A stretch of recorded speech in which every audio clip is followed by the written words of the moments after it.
Halo semua, kembali lagi ke Teras Inspirasi. Gua Calvin. Dan gue Ferdi. Dan kali ini kita udah di episode kedua nih, Pin. Oke. Dan lagi-lagi bintang tamunya juga luar biasa nih.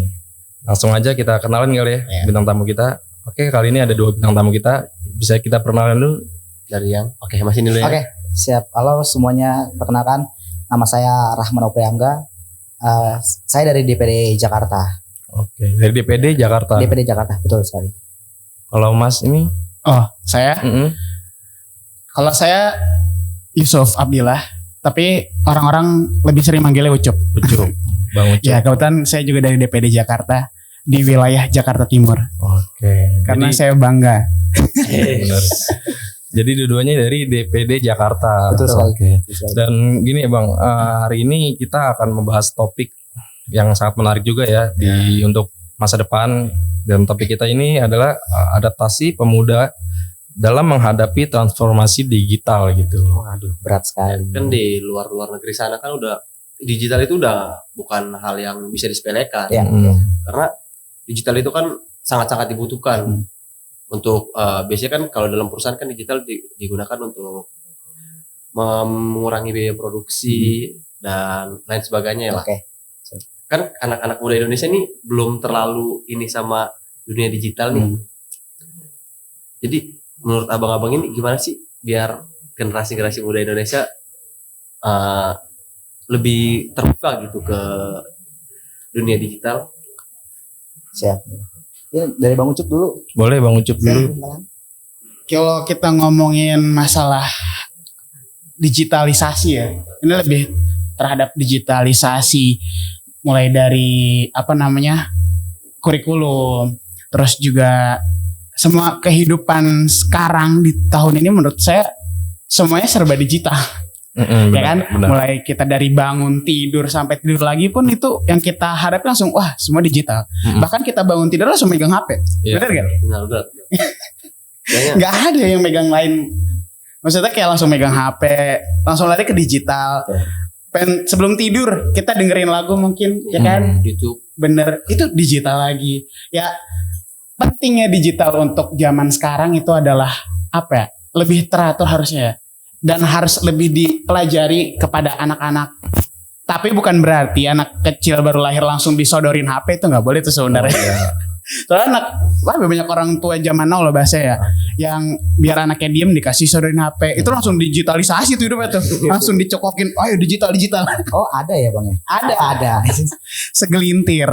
Berarti itu kesalahan parenting juga itu ya? Itu termasuk, dan itu penting agar digital ini nih benar-benar yang diperhatikan betul dalam kehidupan sehari-hari gitu. Mungkin bisa ditambahkan langsung. Ya, sebenarnya kalau kita bicara terkait digital, mungkin fokusnya kita para anak-anak muda di zaman sekarang itu mungkin arahnya ke arah transformasi informasi digital ya, seperti yang sekarang ini dilakukan oleh teman-teman literasi. Kami dari DPD Jakarta juga mengucapkan terima kasih kepada teman-teman dengan hadirnya podcast ini juga menambah bantuan untuk penyebaran informasi secara luas dalam bentuk digital.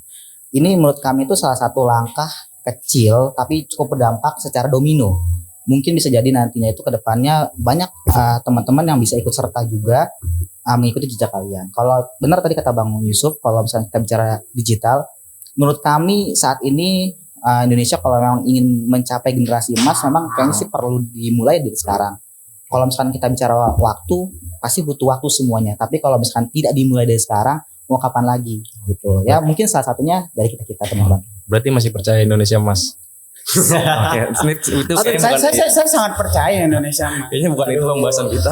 Langsung aja kita bertanya selanjutnya mengenai sebenarnya yang tadi kan keunggulan teknologi yang kita gunakan ya kan. Tapi sebagai anak muda biasanya banyak sekali mengalami yang namanya tantangan transformasi digital gitu. Itu bisa dijelasin Bang Rahman? Oke, wah dijelasin ya. Kebetulan kalau misalkan tantangan dari anak-anak muda di zaman digital ini mungkin lebih ke arah gini Bang. Kita itu beda generasi sama generasi yang sebelumnya, di mana generasi sekarang itu memang sangat cepat sekali mendapatkan informasi, tetapi memiliki kelemahan dalam hal pengolahan datanya gitu. Sehingga walaupun secara transformasi digital yang cepat pergerakannya, positifnya di situ, tapi juga ada dampak negatifnya di mana hoax itu sangat cepat juga menyebarnya, gitu kan.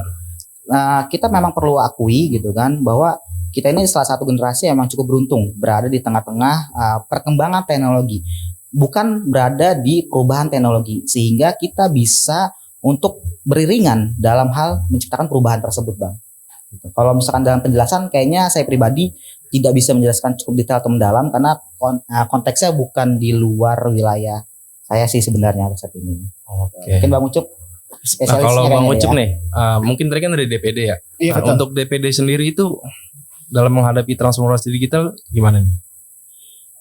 Untuk DPD Jakarta sendiri ya, yang dimana ini kita suatu komunitas untuk menghadapi tentang digital atau transformasi digital ini, ya pastinya dengan masif penggunaan sosial media, yang dimana kita juga ketika pengen penyebar luasan tadi berita-berita atau bahasa news itu tuh harus benar-benar yang kita saring.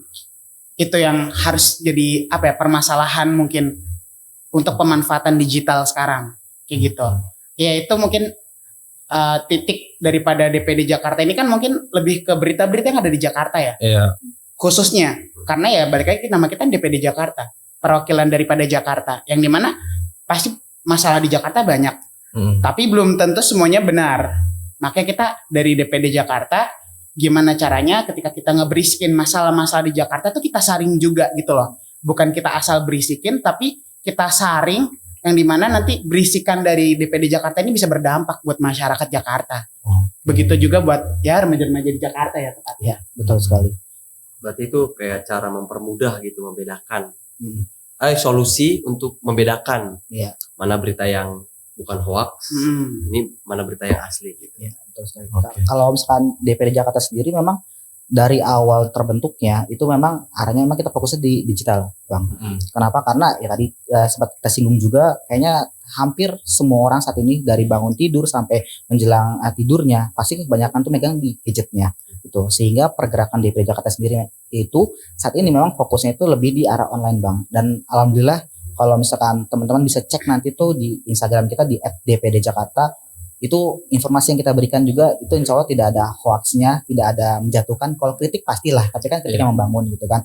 Dan salah satu media yang memang kita gunakan sebagai promosi itu adalah Instagram, di mana alhamdulillah dari akun media sosial kita tuh cukup banyak mendapatkan masukan lah dari para sponsorship ataupun dari pihak-pihak yang memang ingin bekerja sama sama kita, Bang. Itu salah satu dampak positifnya tuh yang kita rasakan terhadap teknologi itu. Oke, ya kita ke pertanyaan selanjutnya ya. Boleh sekarang. Bagaimana cara pemuda-pemuda generasi muda sekarang untuk membedakan apa yang namanya konsumsi sama konsumtif? Oke. Cara ngebedainnya gimana tuh? Oke, kalau misalkan dari DPD Jakarta sendiri, Bang, kalau misalkan kita ke arahnya itu pembedaan konsumsi sama konsumtif di arah teknologi mungkin ya, di arah konten arahnya mungkin kita itu perbedaannya sendiri, kita tuh lebih arahnya tuh pergerakannya di arah di konsumtifnya sih, dimana kita mencari memang yang konteksnya itu lagi banyak dibahas lah sama algoritma media sosial kita. Kalau misalnya kita bicara konsumsi, hampir semua orang rata-rata pastilah ngebuka media sosialnya, tapi kan balik lagi di Indonesia ini mana yang memang jadi daya tarik atau tadi itu dibahas konsumtif. Biasanya itu DPD Jakarta itu memanfaatkan itu untuk menaikkan algoritma kita sih gitu. Kalau bagaimana caranya, kita biasanya melakukan riset, Bang. Itu ada beberapa tools memang yang ada di media yang ada di Google ataupun dimanapun yang biasanya kita gunakan untuk melakukan peluncuran konten kita akhirnya. Jadi kita riset dulu, menyiapkan datanya, kita beda-bedakan dulu nih, Bang, gitu. Mana yang memang menjadi makanan buat orang-orang sehingga lebih mudah untuk terima lah gitu dari para orang-orang di luar sana. Kalau untuk abang ada tambahan mungkin? Sebenarnya udah jawab semua sih ya sama Bang Rahman tadi. Cuma menurut kalau menurut saya, kalau menurut Ucup, Siap. Jadi yang yang membedakan DPD Jakarta mungkin dengan komunitas-komunitas lain, ya kan, dengan tren-tren pada saat-saat yang akan mendatang. Kayak misalkan di minggu ini pasti trennya beda. Iya. Di minggu sekian pasti trennya beda. Ya, menurut menurut saya sendiri ya semua orang pasti bakal mengikuti algoritma yang ada. Cuma ya tadi dari DPD Jakarta punya caranya sendiri yang mungkin lebih memfokuskan ke Jakartanya gitu loh.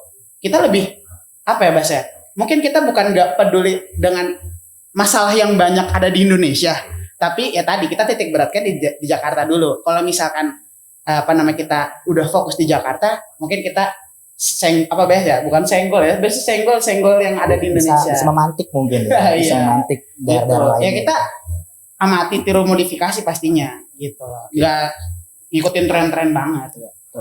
Oke, dan gini Bang Ucup. Selama Bang Ucup di dalam dunia digital ini, kan DPD ini sangat concern lah di dalam dunia digital ya kan.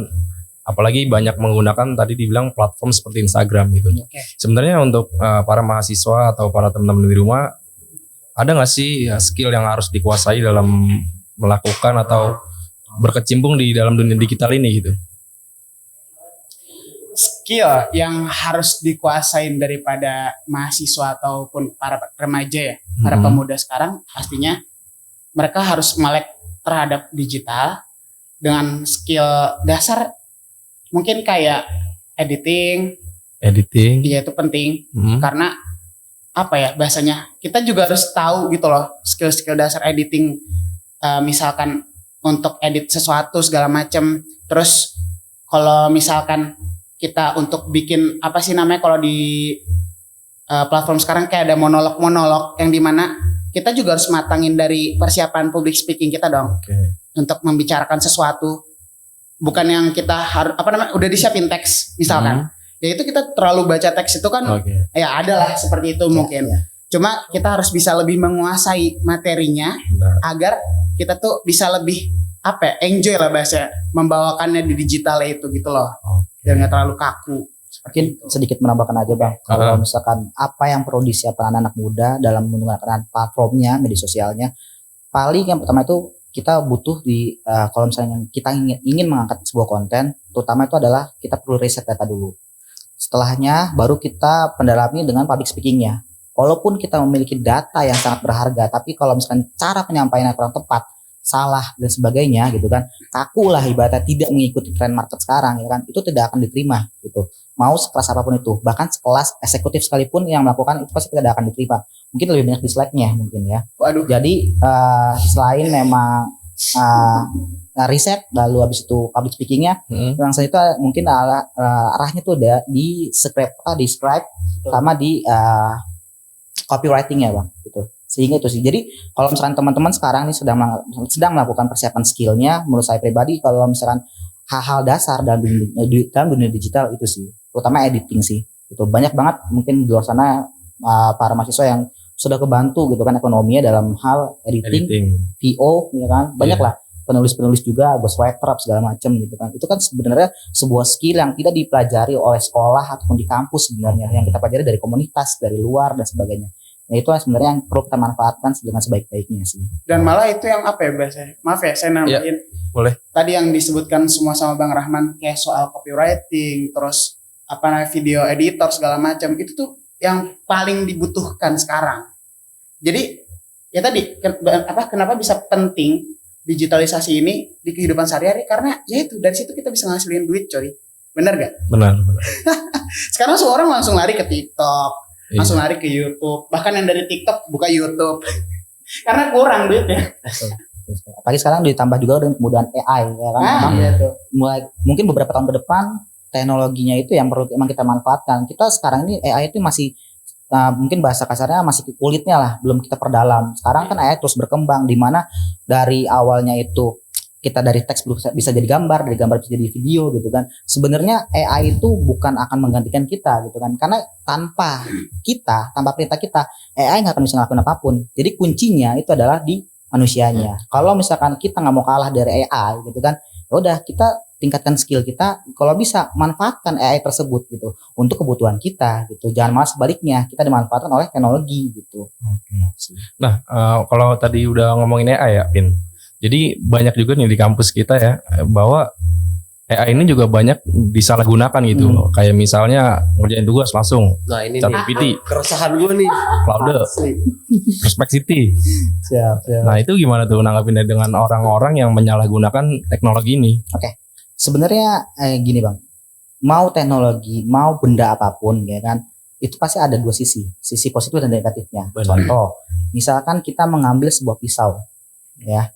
Pisau itu bisa kita gunakan untuk mengolah sebuah makanan menjadi makanan yang sehat, bergizi untuk kita makan, sehingga hidup kita bisa sehat. Tapi satu sisi juga ada, kita bisa melakukan kasus-kasus lah dengan alat pisau tersebut gitu kan. Sama hal dengan teknologi gitu kan. Sebenarnya itu balik lagi ke individunya gitu. Kalau misalkan kita mau menggunakan teknologi itu dengan cukup bijak ya kan, sebenarnya bisa kita gunakan dengan baik gitu. Kalaupun emang mencari tugas nggak apa-apa gitu kan, kita gunakan untuk mencari tugas, tapi jangan plek-tiplek langsung copy paste untuk diberikanlah kepada dosen, guru-guru kita segala macam, sehingga kita tadi tuh yang saya bilang memanfaatkan teknologi untuk bermanfaat kita lah. Jadi tugas kita mudah dibantu AI, tapi otak kita juga terus berjalan karena semakin kita mendapatkan ilmu, terus kita berpikir kritis gitu kan terhadap jawaban yang AI berikan gitu kan, itu juga memancing stimulasi otak kita gitu, sehingga ya tadi tuh kita tidak akan, mohon maaf ya, bodoh lah gitu dengan perbantuan AI tersebut. Mengucap mau menambahkan? Gue nambahin ya, Iya. soal kayak mahasiswa sekarang atau pelajar sekarang yang ada bagusnya sebenarnya manfaatin AI, cuma ya ketika kita manfaatin AI cuma untuk ya tadi copy paste, Betul. cuma salin, terus abis itu ya udah plek-ketiplek, yang nggak akan ada kemajuan di otak kita gitu loh. Yang ada cuma ini jawabannya, dan dia nggak tahu apa namanya arti dari pertanyaan itu apa, tujuan dari pertanyaan itu apa, jadi dia langsung jawab aja gitu. Kan kalau di kelas-kelas sekarang kebanyakan orang, kita presentasi aja nanya itu nggak ada gunanya. Ada yang presentasi baca, nanti yang tanya pakai baca. Oke. Siap. Ya itu balik lagi sebenarnya ke habit. Hal-hal yang tadi disebutkan, kayak misalkan untuk dibiasakan kita membaca tanpa misalnya kita presentasi tanpa langsung baca teks, itu habit lagi sebenarnya. Kita belajar biasakan tadi public speaking, karena nggak semua orang bisa public speaking. Sebenarnya itu tadi public speaking itu juga termasuk dasar. Nah, kalau soal baca itu bukan tentang public speaking maksudnya. Enggak, maksudnya ketika untuk menyampaikannya gitu loh. Kan apa yang kita baca pasti kita sampaikan. Nah, kadang orang tuh ya udah baca tok aja gitu loh. Template Mungkin, aja gitu ya. Iya, mungkin gini Bang. Mungkin dari apa yang disampaikan tadi gitu kan, poinnya itu adalah sekarang tuh banyak teman-teman gitu kan yang ketika presentasi itu hanya sekadar baca aja ya kan, tidak ada isinya ya kan. Nah, itu sebenarnya bukan kesalahan di individunya. Kenapa? Karena mereka bergerak itu juga karena sistem yang mendukung. Contoh kayak beberapa waktu lalu tidak ada sistem bahasa ininya mungkin tidak ada pertarungannya dalam ujian nasional ya kan. Itu karena memang keadaannya yang memungkinkan itu. Nah sekarang kan kita mungkin percayakan kepada menteri-menteri kita yang saat ini sedang menjabat, yang sedang berusaha merubah sistem pendidikan kita menjadi kompetitif kembali. Ya kan, harapan kita ya ini sekarang mungkin, sehingga generasi-generasi yang saat ini sekarang sedang belajar ya kan, mungkin lebih kritis lagi tuh dalam berpikir. Kenapa? Karena kalau misalnya kita tidak bertarung satu sama lain dalam konotasi yang positif gitu kan, kita tidak akan jadi apa-apa gitu ke tingkat selanjutnya, mau itu tingkat universitas, mau itu tingkat perusahaan dan sebagainya gitu kan, nggak akan ada nilainya. Nah inilah yang perlu teman-teman literasi tunjukkan juga ke dunia luar, bahwa kalau misalkan teman-teman tidak berpikir kritis, tidak memiliki value yang tinggi gitu kan, kalian nggak akan ada apa-apa gitu kan. Dengan hadirnya teman-teman di sini, itu bahasa kita menunjukkan bahwa ketika teman-teman memiliki kemampuan yang cukup baik gitu kan, teman-teman bisa menghadirkan sesuatu yang beda dari yang lain, memberikan dampak buat kalian yang positif dan juga dampak yang negatif buat para narasumber ataupun buat para pendengar kalian semua. Oke, dan kayak seru banget ya obrolan kita kali ini, Vin ya. Wah, Kacau sih. Sampai nggak ngeliat waktu juga. Ya, ini Dan- kalau misalkan malam biasanya lebih parah lagi tuh, Oke. masuk ke nabi segala macam. Wah, Ini itu masih jam masih 12 nah, bener biasanya. sih. Ya kan? Kopinya aja enggak. Nah, mungkin next time episode Next time harus ada kopi sih, bener. biar lebih- Mungkin ada yang masuk, mungkin ada yang masuk nanti ya ke kalian mungkin ya. Oke, dan balik lagi ke DPD ya kali ya Bang ya. Sebelum berakhir, mungkin ada nggak sih program-program yang akan dibuat oleh DPD untuk kedepannya gitu? Oke, siap. Terima kasih Bang untuk pertanyaannya. Kalau untuk DPD sebenarnya kalau untuk program kita memang ada program rutin, Mhm. baik itu offline ataupun online. Tapi kita bicara yang terdekat dulu. Kalau misalkan yang terdekat dulu, insya Allah di bulan Juni kami akan ada program mungkin arahnya kayak workshop atau seminar Iya. yang akan kita lakukan secara offline. Itu kita ngundang salah satu pembicara yang luar biasa juga. Tapi tadi ngambilnya tuh temanya tentang public speaking. Karena emang pergerakan kita itu arahnya itu di penyampaian pendapat. Itu yang offline terdekat di bulan Juni insya Allah. Lalu nanti beberapa bulan ke depannya juga kita insya Allah juga akan mengadakan sebuah acara yang cukup besar juga. Mungkin dari Bang Ucup bisa menyatakan Bang acara tersebut. Jadi untuk acara selanjutnya setelah acara seminar public speaking tadi kita akan melek terhadap literasi. Kan penting tadi soal digitalisasi segala macam, kita balik ke literasinya dulu nih. Oke. Apakah anak-anak sekarang doyan literasi atau enggak? Kan udah minim banget kayaknya yang baca buku. Aduh, Benar. yang di pasar Senen aja kan Nah, buku sampai betul. gak dimasukin, Bang. Iya, makanya ya kita pengen lah bikin kegiatan yang besar di mana kita harus bisa bikin melek anak-anak terhadap budaya literasi, budaya membaca. Tapi gimana caranya budaya membaca ini enggak bagi mereka tuh monoton. Tapi kita kita bungkus acara ini dengan acara yang asing seperti itu. Ya pastinya nanti banyak besar yang meriah lah. Betul sekali. Jadi insya Allah nanti pasti akan ada acara-acara kecilnya sebelum ke acara tersebut yang paling besar. Nanti tema yang besar itu adalah di acara literasinya, literation party lah khususnya mungkin. Nanti juga akan banyak speaker-speaker hebat yang akan datang, juga banyak komunitas-komunitas yang akan kita undang buat bekerja sama gitu. Fokusnya nanti benar tadi apa yang katakan Bang Ucup, kita bungkus acaranya itu tidak monoton, tidak membosankan. Kita mengikuti market yang sekarang.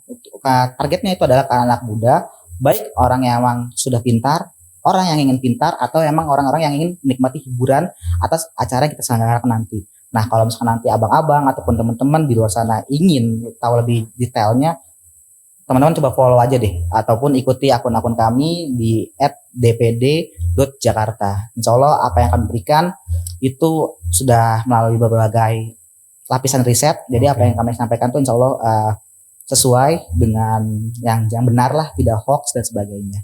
Dan kalau misalkan mau kerjasama, kolaborasi, open sponsor dan sebagainya, boleh banget hubungin kita teman-teman. Intinya bakal banyak program-program yang menarik yang akan dibuat Insya oleh Allah. DPD ke depannya. Insya Allah. Apa ada yang mau diiniin mengenai Instagramnya? Apa selain Instagram ada lagi apa? Iya. Instagram ya kalau DPD sih ya DPD ya tadi @dpd Jakarta. Tapi kalau misalkan teman-teman mau follow Instagram saya pribadi juga boleh sih.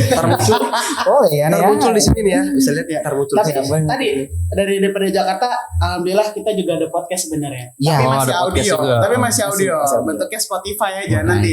Nama podcast itu Berisikin Jakarta. Nice. Oke. Kita Ya, masih- tadi kita bilang kita bakal berisikin Jakarta dari akarnya nih. Oke. Kalau kita lihat Pak Gubernur kan sibuk banget di TikTok tuh. Iya. Nah, gimana cara kita berisikin tuh? Oke, Kak. Mungkin ya kalau butuh host kali kan. Wow. Makanya kita sama-sama belajar lah, sama-sama melengkapi gitu kan. Seru banget memang kalau misalkan pertemuan seperti inilah.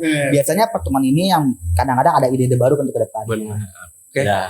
Sebelum Siap. kita tutup obrolan ini, ada nggak motivasi buat anak muda yang baru terjun ke dunia digital atau yang baru mau membangun personal branding gitu?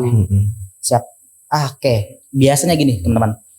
Motivasi yang sederhana itu adalah mulai aja dulu. Itu memang satu kalimat yang emang ngena banget lah dari sebuah brand. Tapi teman-teman biasanya jatuhnya itu adalah ketika kita mulai gitu kan, teman-teman masih fokus dalam omongan orang lain. Gini teman-teman, yang saya pengen kasih tahu adalah ketika teman-teman mohon maaf sudah meninggal pun teman-teman pasti masih tetap akan diomongin sama orang. Kalau misalkan teman-teman gitu kan hanya fokus kepada omongan orang, ya tadi mau sampai kalian nggak ada di dunia pun ya kan masih tetap akan ada omongan sama orang. Jadi tetap mulai dulu aja, percaya sama mimpi kalian, wujudin itu semua. Ketika mimpi itu nanti terwujud, kalian akan bisa mendapatkan bukti yang manis untuk kedepannya. Itu aja sih dari saya. Bang Ucup, Ada mau tambahan Aduh. nggak, Cuk? Motivasi ya. Biar anak muda semangat. Terlalu termotivasi sebenarnya selama hidup ini. Terus untuk motivasi anak muda itu ya kita harus yakin sama diri kita sendiri aja. Gak usah terlalu mencari tolak ukur di diri orang lain. Karena orang lain ya orang lain, diri kita ya diri kita. Berarti aja. mulai segala sesuatu dari hal yang kecil. Nah, Betul. Yang penting ada keberanian dari diri. Benar. Betul sekali. kayaknya kata-kata lu makin hari makin ini nih Pin. Padahal Oke, baru episode 2 ya. Iya. Oke, kita tutup aja kali ya Pin ya. Oke, gua Ferdi Gua Calvin. and see you next episode. Thank you semuanya.